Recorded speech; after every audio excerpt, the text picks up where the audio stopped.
What if everything you thought and believed about successful buying, selling, and financing your home was wrong? Welcome to Homewise with Michael Midget.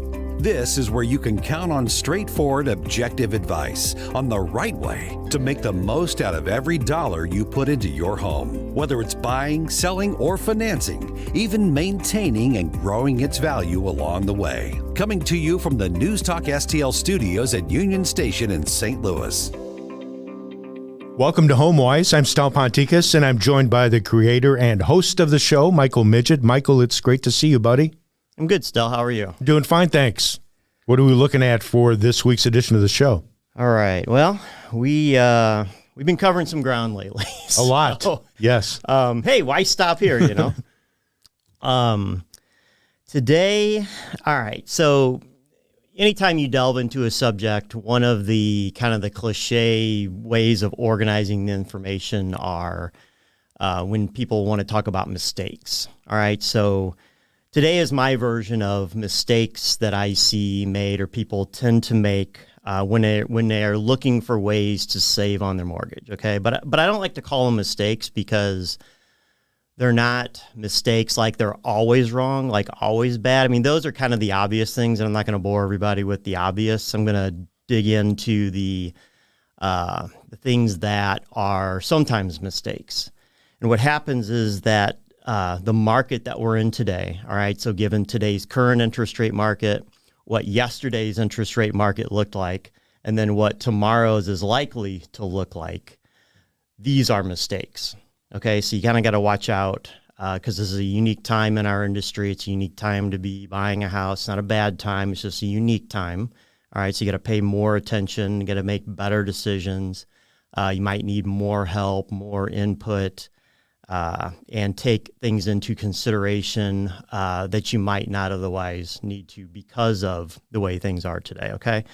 But first, before we dig into that, I need to fill in a little backstory so that it all makes sense. All right. So, you know, we've been talking about affordability, and it's down. It's a function of interest rates. It's a function of home prices. It's a function of wage growth or lack thereof in the context of inflation.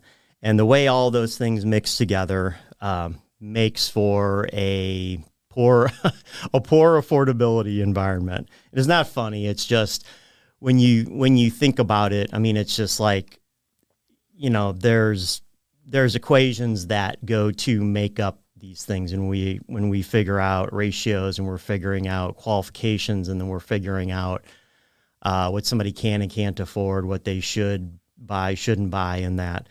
And, you know, they're usually like they're offsetting, right? So when you're reducing one, you might be, you know, benefiting another, and the way they kind of play together. Well, today, most of those pieces are stacked against you.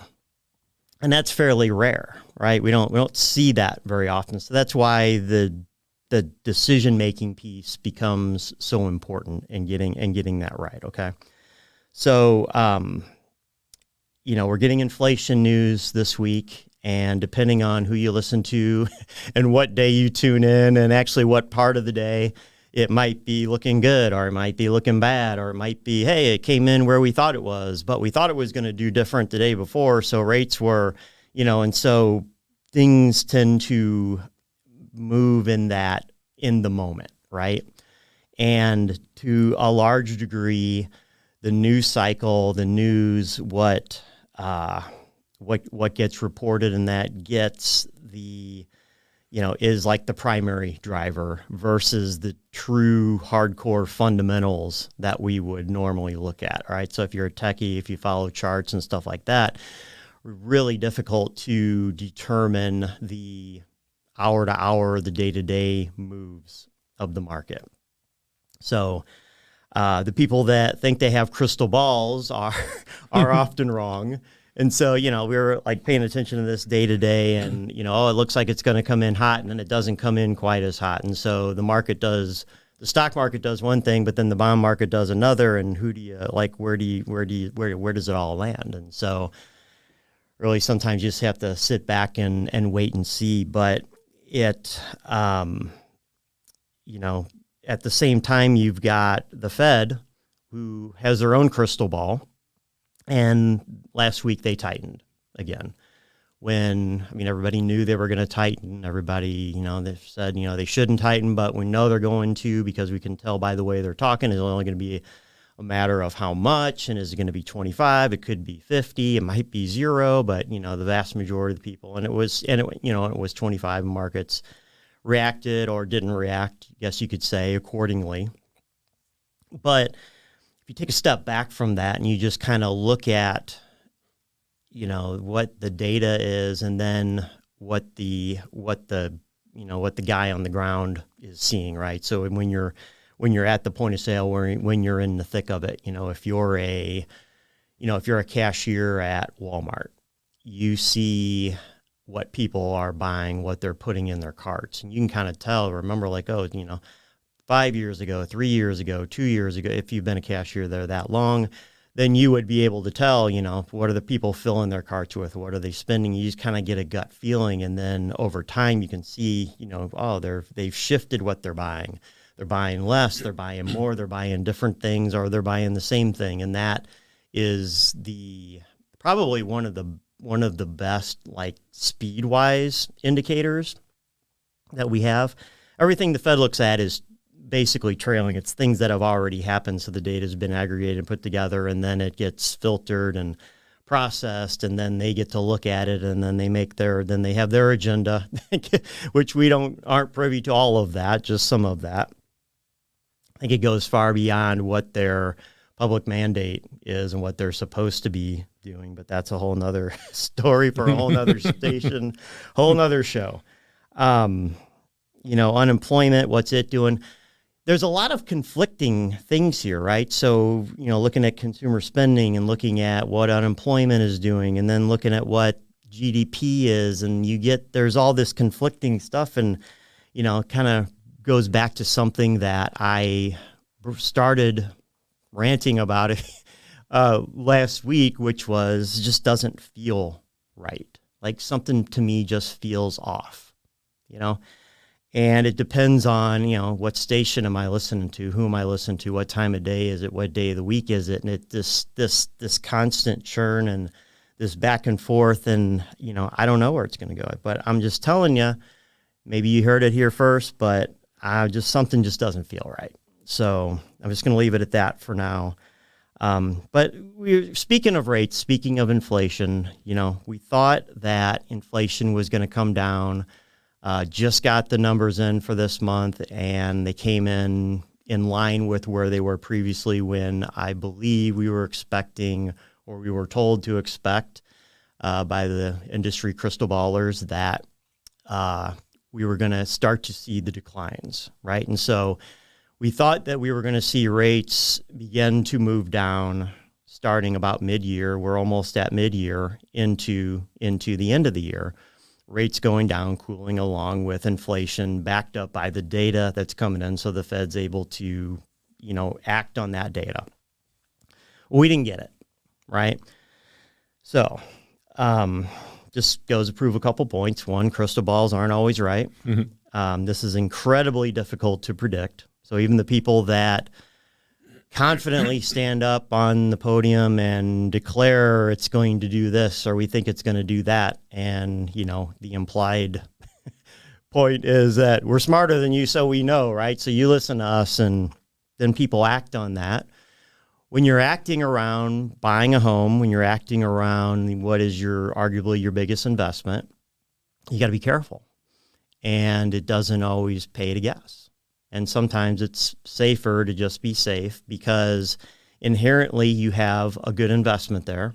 Over time, predominantly property values are going to go up.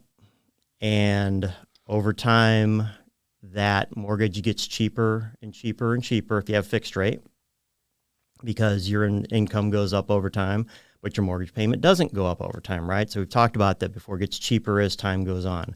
Then you pay the loan down. So you've got equity growing from appreciation. You got equity growing from the pay down.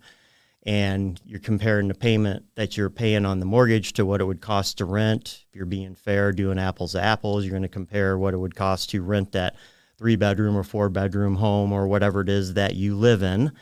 and rent payment is going to be comparable, probably more, right? But maybe not.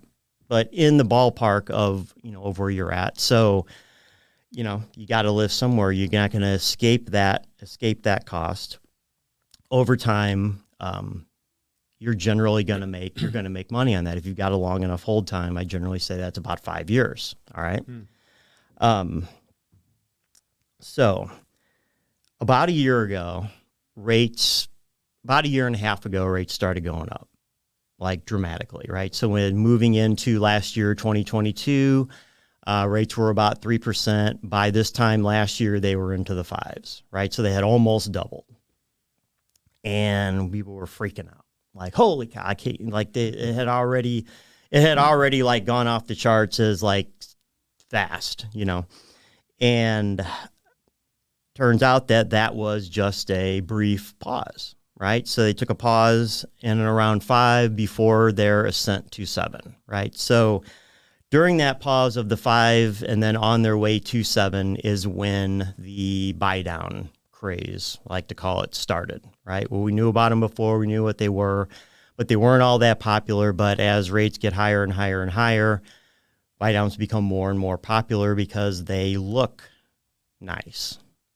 They look nice on paper. They feel nice because you look at that start rate or you look at that interest rate that you're told that you're going to be paying, and you evaluate it based on that subsidized payment.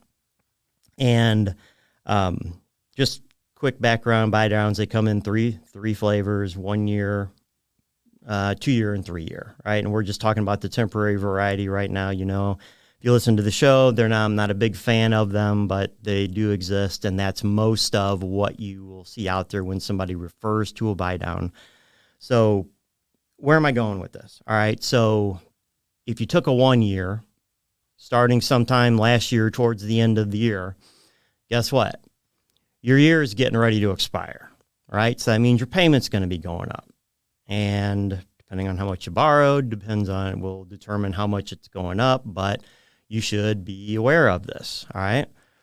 Now, I know most of those people that took them out thinking that they were going to refinance. Well, we'll refinance next year and rates come down. Well, here we are next year. Guess what? Rates aren't down. In fact, if you took it out a year ago, exactly like right now, which, by the way, you'd be a month late because it takes a month to get the loan done, you would be paying a higher rate today, right? So you wouldn't refinance. You'd be paying a higher rate than what the core note rate is, right? Not your temporarily discounted rate, and I use that just to, for reference here, because it's really not a rate reduction. It's just a reduced rate to calculate the subsidy that gets applied to. If it's a 1 year, then it's applied for 1 year. If it's a 2 year buy down, it's applied for 2, 3, and so forth, right? So, so they're getting ready to expire. So that's why I'm not blindly for the temporary buy downs. They do have a place if they're used correctly, if they're explained correctly. It's just my experience. Most of the time, at least, they're not explained correctly. Kind of like ARM loans, right? We're going to talk a little bit about ARMs here in a bit. But they get mischaracterized, right? The right time to use them, how to use them, and things like that. So, with the temporary buy downs, you don't save money. There's no financial benefit or leverage associated with it. And in fact, I could even argue that they cost you money. Because if you didn't take the buy down, theoretically, because that buy down money, it comes from the seller. It just goes in a side account. It gets divided up by 12, 24, or 36, depending on if it's 1 year, 2 year, 3 year, and applied to 12 months, 24 months, or 36 months worth of payments. And, but there is no financial advantage or benefit to it. And see, theoretically, you could have, if you hadn't taken the buy down money, you could have taken a lower sale price, and then you'd have a lower loan. So I can actually show you where it costs you money to do that. All right. But if you were shopping and it got sold to you as a lower rate, see, now there's a problem, because it's really not a lower rate. It's just a lower rate to calculate subsidy. So there is no financial benefit or leverage to offset that additional cost of taking that out. Whereas with the permanent variety, when that money it doesn't get set aside and divided up and spread out, that money is used to purchase a lower interest rate, right? Discount points, interest paid up front on a loan. If it's paid up front on a loan, doesn't need to be collected over time. Therefore, a lower interest rate equates that future value with that net present value of the loan amount and with the amount of interest that needs to be collected over the term, and make a long story short, imputes out to a lower interest rate. So you pay a lower interest rate, right? But there is a financial benefit, a financial leverage built into that to offset or overcome what that additional cost is of having the seller kick that money in. Because again, in terms of a permanent buy down, you could theoretically take a lower sale price. Whenever I'm doing permanent buy downs, always calculate what the break even period is, because you should know what it is. How long does it take me to overcome that initial hurdle of what that additional cost is? Is it 1 year, 2 year, 3 years, 4 or 5? It could vary based on the exact way that the loan's structured. But somewhere around 3 is usually where I see it fall, right? And so if you're going to refinance, if you think you're going to be able to refinance, sooner than that, then, it might be a loser. If you think you're going to have the loan longer than that, see, it all equates back to how long you think you're going to have the loan, right? And when you're going to refinance. So this whole thing gets tied back to that when you're looking into the crystal ball and you're trying to predict what's going to happen in the future, except it's something that's not predictable. I believe at some point we'll get it under control, but we have not shown signs that we have it under control yet. And once it is under control, it's not going to be an immediate, the rates went right back down. If you're expecting them to go back down to 2 or 3, don't. If they do, we got bigger problems than how much you're paying on your on your mortgage. But for them to get back to, they might get back down into the 4s. That's still not a healthy. Low rates are not a sign of a healthy economy. All right. They're a sign of an economy that is being artificially propped up by our banking system. But, if they're there, we take them, but we don't sit around and hope for them, because what it takes to get them down there, we might benefit from that, but it's taking from us in a lot of other places, like perhaps our jobs, what we earn, future raises, if you're self-employed, what your business earns, and things like that. So, why don't we? I've got some other mistakes and situations that I think that look like mortgage savings but really aren't. In addition to the buy downs that we just talked about, why don't we go to break and we will dig into those when we get back. Yeah, let's take a quick break. You're listening to Homewise with Michael Midget. I'm Stal Ponticus, and we will return right after this quick break.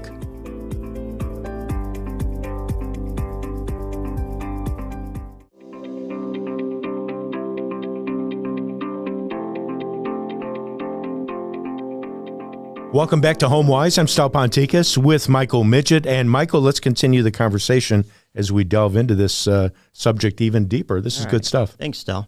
All right. So if you're just joining us, we are talking about, all right, so get to follow me here, okay? Mm-hmm. Situations that look like a way to save on a mortgage, but really aren't, all right? And in some cases, they even cost you money. So, and this is made even dicier because of our recent past, our current market, and what we believe is going to be the near future of our interest rate market, right? Driven by economic data and indicators and all that. Okay, so first one, and this this is an easy one I threw in there because I wanted to start out simple so we don't completely floor people, but the adjustable rate mortgage. All right. Now, the context for some of this is you have to understand that when you are talking to mortgage companies, you're talking to a loan officer, you have loan officers of varying skill levels. All right. And skill levels, now that could mean anything, right? What do I mean by that, right? Is he a good salesman, right? Well, that's sales skill. Well, that does play into this, but it's not what I'm primarily talking about. Then you have technical skill level, like do they actually know what they're doing? And then you've got just, how do they conduct, like what kind of business do they conduct for them, for themselves. So if you wind up with somebody that lives and dies by rate, they can't sell, they don't understand any of this. And so, they're used to seeing, selling, and I use that word loosely, when you're selling a 2% interest rate, they kind of, in a way, they sell themselves. Like, you don't have to push it very hard on people. They just kind of tend to do it. And now, like, they're up to, they started having this problem when rates, went all the way up to 4, and then 5. And they really started squealing when it was 6. And then at 7, like, oh my God, we got to whip out the buy down, like, holy cow, so we can go back to selling 4s again. Except the 4s really aren't 4s, they're 7s disguised as 4s. Next year, they're 5s. Years after that, they're 6. I hope you can refinance, because these things start to look like adjustable rate mortgages, ARMs, right? Except they have like fixed jump periods, kind of like ARMs do in a way. They're not structured exactly the same way, but the net effect is similar. So adjustable rate mortgages, right? So they come in all different kind of flavors. 1 year, which is the traditional, the common, what people think of when they think of adjustable rate mortgage. But in recent years, I mean maybe the last 20 or so, we've come up with 3-year, 5-year, and 7-year, where it's fixed for the first 3 years, 5 years, or 7 years. And there's 10-year also, and some other like weird offshoots. But pretty much the ones you don't see very often anymore, because they're priced almost as good as the 3s. 3s are probably the most common because they have the lower rate of the fixed variety. 5s, in my opinion, are the best.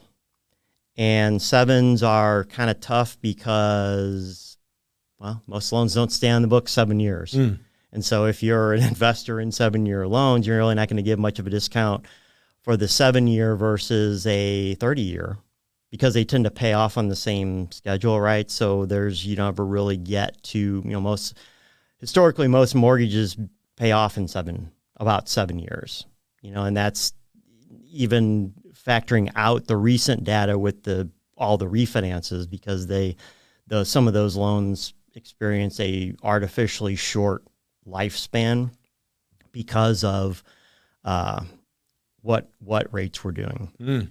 So, but we're not going to talk about any particular one, just ARMs in general. They're not bad per se, but you have to know how to use them and why you're taking one out. So traditionally, and I think we've talked about this before, Stel. When you bought your first house, or one of your first houses, was during a high interest rate period. Yes, indeed. Did you what was the rate on that? That would have been probably around 1984, 1985. I believe it was probably in the 15 to 16% range. Was it a fixed rate or was it an adjustable rate? It was fixed. Okay. All right.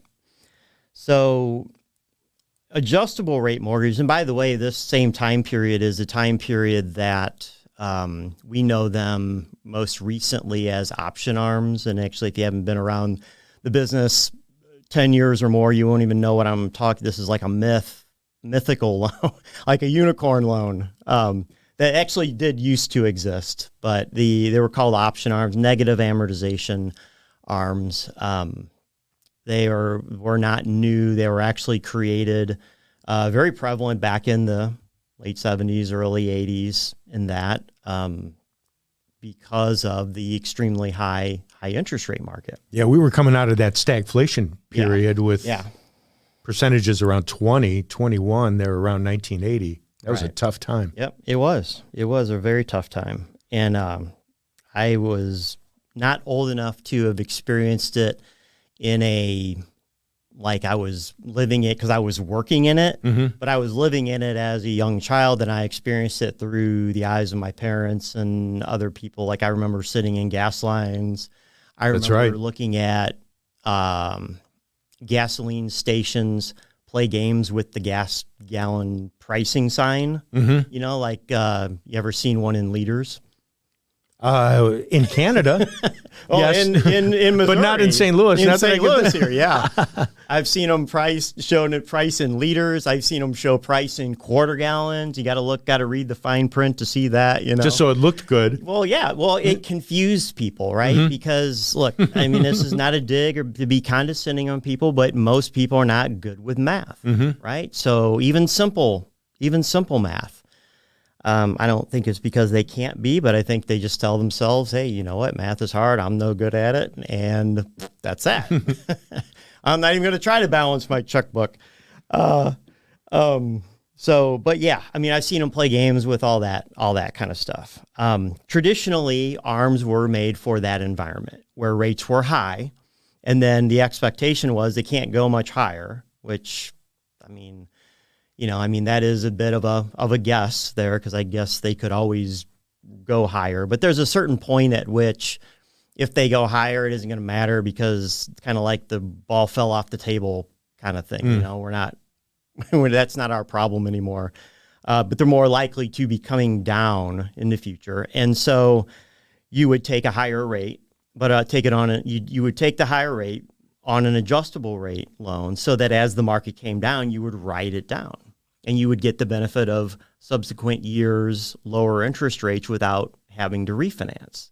Because see, refinancing used to be this long, arduous process that would take months, because there were no mortgage brokers and there were no speedy loan processes, and you had to go to the bank, and the bank was move grass grew faster, right? So refinancing was not something that you would do on a regular basis, right? So you take an ARM. Well, they're not designed to be used for long-term financing or situations where the current rate is too high and I just need or want a lower rate. So, I'm going to take this loan with the lower rate on it. It's not a permanent lower rate. It's a short-term lower rate. So you better have a short-term reason for taking it out. Okay, I don't think I'm going to be in the house that long, right? It's, think of something like, we're going to be moving because we're going to, we have a transient job. Military, this happens a lot, right? Guy gets redeployed to a new base. He knows that, it's been, 1 year or 3 years or 5 years or whatever between, the moving around. And he just knows, you know what, I'm going to be here 2, 3, maybe 4 years max. If I take out a 5-year ARM, I'm pretty safe, And then 5 years is that's a fairly long window, right? It's not long enough to be a guarantee where I would confidently tell somebody, hey, don't worry, I'm sure, I'm certain, and I will be here to back that up, that we'll be able to refinance in 5 years, right? There's never a guarantee, but 5 years is a fairly long time. 3 years feels like a long time. Compared to recent past, it's a long time because rates have been so volatile. But coming out of this, we've never been through a pandemic before. We've never had the level of Fed injection of cash and the level of buying, all of the things that are going on simultaneously right now that we've been talking about. We've never seen this before. So we don't really know what's going to happen. So 3 years might be long enough, but it might not be long enough.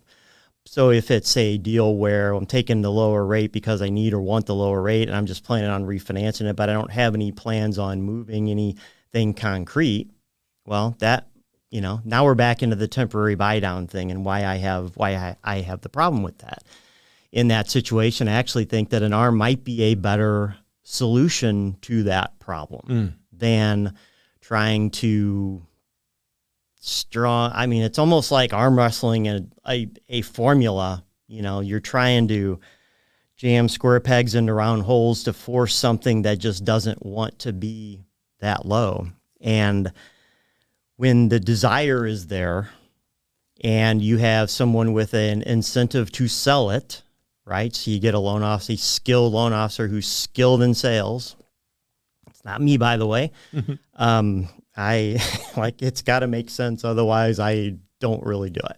Right. And that's as much for me as it is for you. So I'm not a good Samaritan or anything. I just, it's just the way I want to do it. Right. So But an ARM might be a better thing to look at. But I know a lot of loan officers may not even think to show that. But ARMs really don't work very well unless you're going to be able to pay discount points. Why? Because lenders have to win too. And so, an ARM, the expected length of existence of that loan is very short. And it just doesn't have time for the investors to make money. So they don't have the ability to pay the premiums over par, which is what goes to pay for the processes and things on the backside of a loan, including paying the loan officer sales, or in my case, mortgage brokerage, because we are essentially that sales arm for wholesale lenders. So where does that money come from? It just gets priced where there's discount points to the borrower. But that's where you will see, for the same number of discount points, you could be looking at anywhere from a half to maybe even a full percentage point lower on the interest rate. And that can be significant. All right. By the way, you might even be able to, depending on the length of the arm, you might be able to use that start rate as the qualification rate if you're having difficulty qualifying, not because you don't have the income, but you have difficulty proving the income that it's usable for qualification, in some situations like that. So, but here's why I put this on the list, right? So notwithstanding all of that, which is reason enough, but I've actually heard an ad on the radio, right? And it was last year. So it was when rates first started going up. The verbiage said something along the lines of, hey, rates are high now, which, they are higher than they were. But I get it. It's sale, right? So selling. Rates are high now and they're expected to go even higher. You should take out an adjustable rate mortgage. Take out an ARM. And I'm thinking of that and I'm like, oh, God, no. Like, no. ARMs are for high rates where you expect rates to come down, not relatively low interest rate environments or low rate environments that you expect that are going to go up. Now, we could argue whether you expect that they're going to go up or not, right? And so whether is an ARM appropriate or not. But in this context, in this particular ad, they stated that rates are high and we think they're going to go higher. Right now, I know why they said that, right? Because they're trying to create urgency, like, oh, you need to get in here fast before they go up. But then somebody didn't understand, like, the product mix fix here, right? Whatever, they were just, here we got to create, the marketing formula says to create urgency. So, tell them it's got to be now. Why does it need to be now? Well, I don't know. Like, rates are going to go, oh, that one works.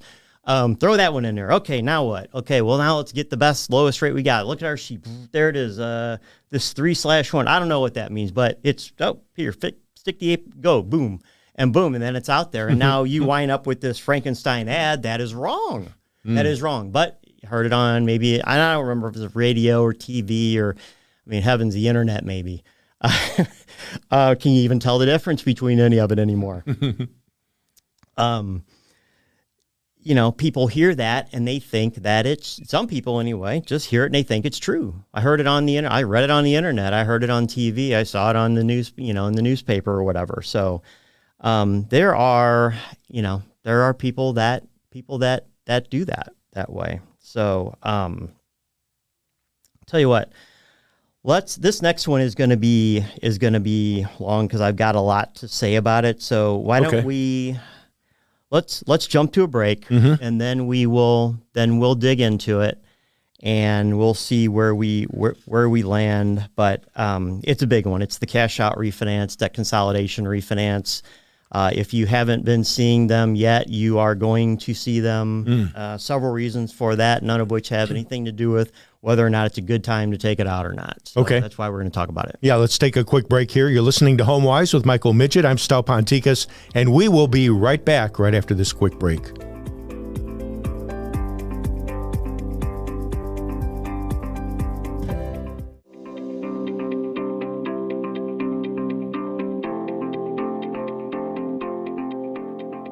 Welcome back to Homewise. I'm Stal Ponticus, and I'm joined by the host and creator of the show, Michael Midget, and we're in the middle of a really good discussion here about all the financing issues. So, Michael, let's jump right back in, buddy. All right. So, we've been talking about mistakes, right? Ways to save on mortgages that really aren't ways to save. And in some cases, it can be downright more costly. So, not even savings, but going the other direction. So, we talked about the buy downs, the temporary buy downs, what the rate environment looks like. The people a year ago thought they're going to be able to refinance, can't. Well, they can, but they're not going to benefit from it. In fact, they might even be worse off now than what they took out a year ago.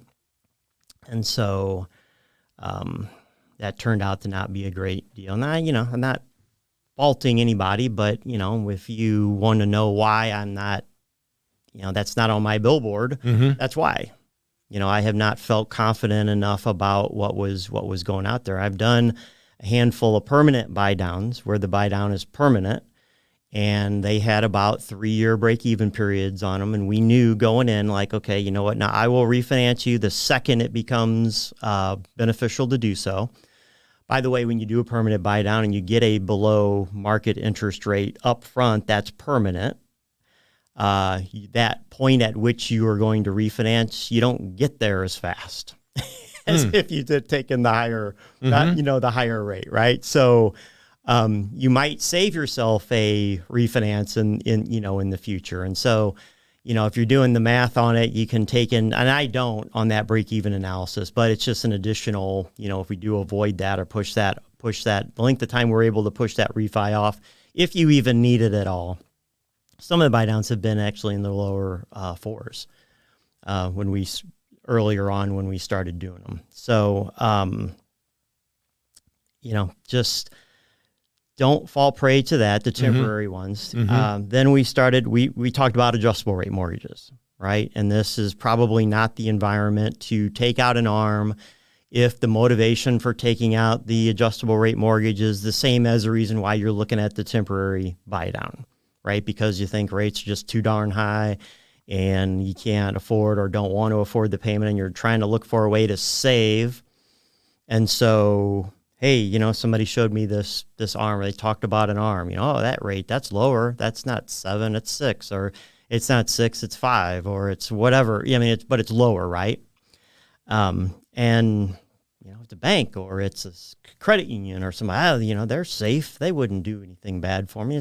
They're not bad or good per se. They're just, is it appropriate for your situation and what you're trying to accomplish, right?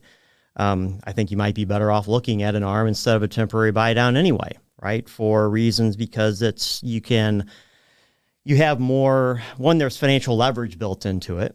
It's not permanent financial leverage, but at least for the period of time that you have it taken out, there's leverage there. And I think you can affect as much of a payment reduction or close to as much over that shorter period.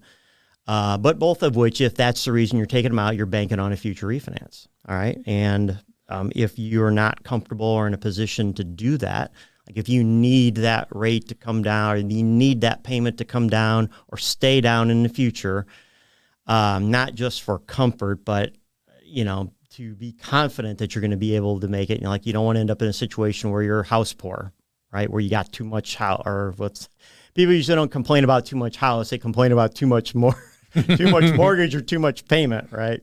But, in a situation where it's a struggle, right? You don't want to end up in a struggle because mortgage is a marathon. Owning a home is a marathon. It's not a sprint.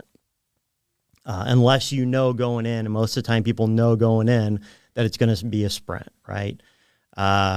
Kids are out of high school in 2 years, and as soon as they're out, we're out. I just got relocated. I get relocated every few years. It's the nature of my job. I love my job. I'm going to keep my job. So I will put up with the fact that I get relocated every few years. And I just know, right? So you might make a different decision.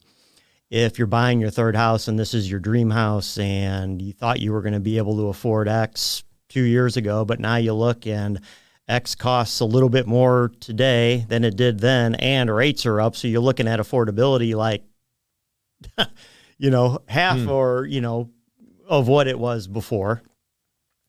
and you're trying to find a way to claw back or bridge that gap, temporary buy downs, arms, not a great solution for that. All right. So let's jump into the next one. It's probably all we're going to have time for, but it's a big one. And you're going to see it come out a lot if you haven't already. I feel the trickle down from, the people that sell to me, the wholesale lenders and that, they're pushing cash out refinances, right? Because refinance is basically dead right now for obvious reasons. There are very few loans that are financially feasible to be refinanced. By financially feasible, I mean you're actually going to save money. Now, I can, and I don't do this, but I could. I mean, it possesses, it's possible, right? You can make something look good on paper or just show it in such a way that it looks like a good financial decision when it really isn't, right? And I see it happen all the time. I hear about it happen all the time. I can look through the loans that are closed in any given week, month, year, look at the percentage. There's companies out there, even loan officers out there that are still, half their business. They're doing a fair amount of business still. Half of it's refinances. I'm scratching my head like, where are you finding these refinances? Oh, let me guess. Those really aren't good refinances. You're doing something that, because there aren't that many out there that are financially feasible, right? So I was having this conversation the other day, and he wanted to know why not sending them more, not sending any, because, I'm a broker, I spread it around like I'm supposed to, right? I do the best. I match up borrowers with lenders and their patterns, and that's the way we get them the best deal, right? And that just means that not everything goes to one place, but he's insistent. He's a good salesman, selling to me. Good thing I can spot that a mile away. He's a good guy, but he's just doing his job. But he's like, what about, I don't see any cash out. You're not doing any cash out refinances. Like, do you know how difficult it is to not only just do a refinance, to do a cash out refinance today and have it make sense? And there's this silence. He's like, well, you just look at the payments. Like, no. I know you can sell it that way. See, I can show somebody how I can get their payment down. But a fair amount of that getting the payment down is voodoo, 3-card Monte, financial trickery. Hey, you know what? You look at this. Meanwhile, what you should be looking at is over here kind of stuff. When you're messing with people's livelihoods and their homes and all that, there's no place for that. All right. So don't take this to mean that there are no viable refinances out there. You should never do a cash out refinance, but you need to really make sure that somebody is, if you can't do the numbers yourself, you better make sure somebody's doing numbers for you. And it goes far beyond just, hey, you were paying $1,000, we can get that down to $800, it can save you $200 a month. Well, yeah, but you're stretching my credit cards out 25 years. You know what? So when you look at the total payback on that, see, today that used to be 100% of my business. All right, I would, not me bragging, but there's probably no one that knows more than I do about debt consolidation and debt consolidation refinances and the way debt works and eliminating debt. I used to be 100% of my business. And prided on it all made sense because if you do financial planning, build debt elimination plans, reinvest savings back into loan to pay it, the whole 9 yards, all worked out, and it would pass the muster. All right. Tangible benefit analysis, right? See, that's a thing in mortgage lending. You have to prove tangible benefit. Well, this was tangible benefit on steroids. Anyway, it's not just the fact that rates are up, right? So for the vast majority of people, they refinanced during the pandemic or before the pandemic or a little bit after the pandemic or whatever it was, right? So they got a rate in the 2s or the 3s, right? That is, and what are rates now, right? So on a cash out mortgage, you're actually going to be a little bit higher than they would be on just a straight up refinance, which is a little bit higher than it would be for a purchase. And so when we're talking about purchases, and it'll be in the 6 to 7% range, depending on what kind of loan it is, what kind of qualifications you have, and just the particulars of your situation. 7 would be on the very high end. You might get down into the upper 5s on a convention. And this is conventional too, and FHA could be lower, VA is going to be lower, USDA is going to be lower, but, just for a benchmark, area. A cash out might be like a 0.5% higher on that. So that is a gigantic thing to overcome when you're trying to make the numbers work on that, right? Because if you're doing a cash out refinance, you're paying off the existing low rate mortgage, and then you're taking out additional cash, right? So you get the additional cash at the current mortgage rate, which that's new money. But the old money, you're raising the rate on. So that creates a hurdle to overcome. So whatever the benefit of doing the deal is has to overcome what that cost or that way is from the increasing of the rate there. And if you can sell loans like this. You can get people to take them. I don't think it's right to do it. So I don't. I know a lot of other loan officers that won't and don't do this, but I know some that do. Just show them payment, sell them. Oh, come on, make more. Just try harder. Look, I can't. And don't shoot the messenger. I mean, the numbers just aren't there. I mean, we knew this. We knew this coming in. Like, you had to have known this like 2 years ago, right? We were. I was even telling people, hey, you're going to refinance. The last time you're going to refinance this house. It's the last time, because, unless something really bad happens and you're forced to lose this loan, these loans are not just going to, they're just going to stay because the metrics with paying them off are so difficult in the case of refinance. So, the example that I was thinking of, if you have a $200,000 mortgage, right, and it's at 3%, and, a common amount, let's say you got $20,000 credit card debt, even $30,000, that number doesn't matter so much. For this example, when you're looking at taking out a new loan of $220 or $230, right? So yeah, the credit cards, they're at 22% or 21%. Whatever they're at. So you're bringing that 20 down to, let's just be conservative and say 6%, even though it's probably a little higher than that today. So yeah, you save a lot when you do that. Okay. But that's on $20,000 of that, or 30,000 of that number. And the other 200 of that number is a 2 or 3% rate, or even 4, going up to 6 or 7 something. Well, that goes to offset the benefit from the 20% down to the 3, and then when you got to do weighted average and see what that comes out as. You can't just eyeball it, right? So you can't look at interest rates, and sometimes people want to oversimplify things, so they fall into sales pitches that play into that oversimplification. Oh, look, you hate those credit cards. You don't like those credit cards. They're 22%. They're ripping you off, Meanwhile, hey, let's refinance your mortgage. Oh, but I don't want to lose that 3%. Oh, well, you can't look at it like that. You got to look at it like this and see, look, if I put these together, I'm lowering your payment. And,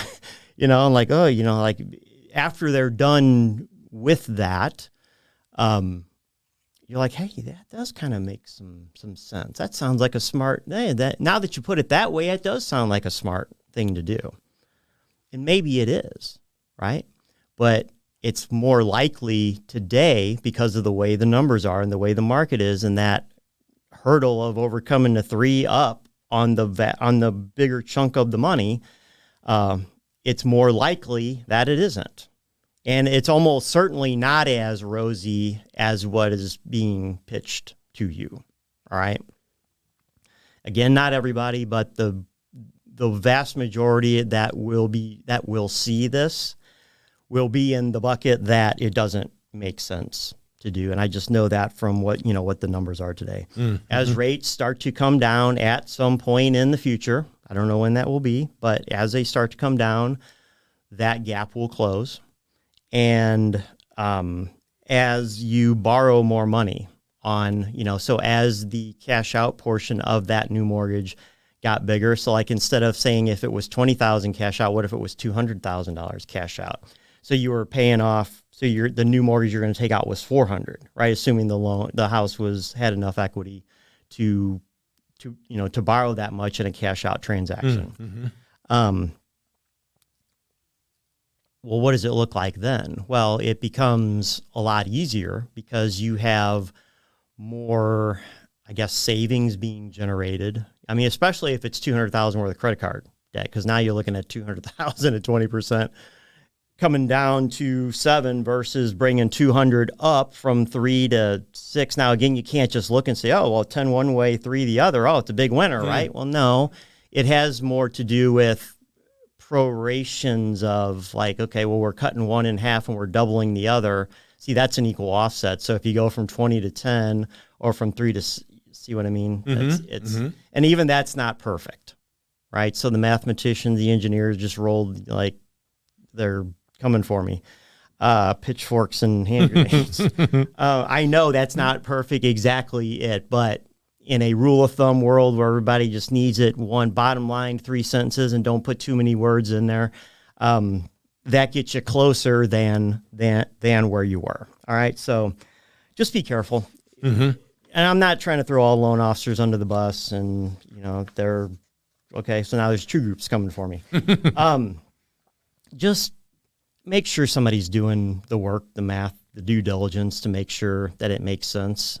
If you can't, and it's okay if you can't, because this isn't simple math. It's not, they didn't teach it in high school. I didn't teach it in college either. I had to some of it I had to make up myself, but just from all the years of doing this and seeing it live out and play out. Right. So, biweekly, the third one I had come up with, that's a similar deal where, somebody might try to sell you that higher rate, but we're going to save you even more money. We're going to consolidate the debt and put it on a biweekly, right? Which biweekly is just prepayment on the mortgage. It's one extra payment per year. Yeah, just simplified it for you. Certainly don't pay to have it biweekly done, but why complicate it even more when it doesn't need to be? Right, it's just simple prepayment. So the ways you do save on a mortgage, by the way, you lower the interest rate, you shorten the term, or you borrow less money, right? Borrow less money, pay less for the house, or put down a bigger down payment. Now, that's save money in the context of the mortgage. That may not save you money in your overall financial picture, but if we're just sectioning off the mortgage itself, that is one way. The lower interest rate, permanent lower interest rate, not a temporarily lower interest rate unless you have a non-market driven, like I just want a lower rate reason for taking out that temporary buy down. Or I think, you might also want to look at an adjustable rate mortgage with a fixed front end feature on it, at least 3 years, more likely 5. Take a look at the 7 too, although you probably won't need that. And the other way is just shortening the term, right? And you can shorten the term without refinancing. So you don't have to refinance into a higher rate to get the shorter term that you're then, so then, that even does show you, look, you're going to pay less interest doing this. Well, okay. But you don't have to go that route. You could just pay more on what you got. Okay. So that's one way to do it. Anyway, so folks would like to follow up with you. Yeah. All the usual ways, homewiseradio.com. Find out about the show, read more about the show, what we're talking about here, any of the past shows, download the podcast, see the videos, are all there. My mortgage website, if you want to get a hold of me straight up for that, goshelter.com. Call or text 314-275-0314. Excellent. Thanks very much for all the information. That was great stuff to learn and to review, especially in the financial situations. Necessary. Yeah, it's necessary. It really is. And thank you so much for joining us for this edition of Homewise. That's Michael Midget. I'm Stal Ponticus, and we will join you again next weekend with another edition of Homewise. Loans and loan information provided by Shelter Mortgage, Inc. Visit us at GoShelter.com and MLS number 192609. A Missouri residential mortgage licensee and equal housing lender. Call 888-497-2558 for additional cost information. Other restrictions may apply.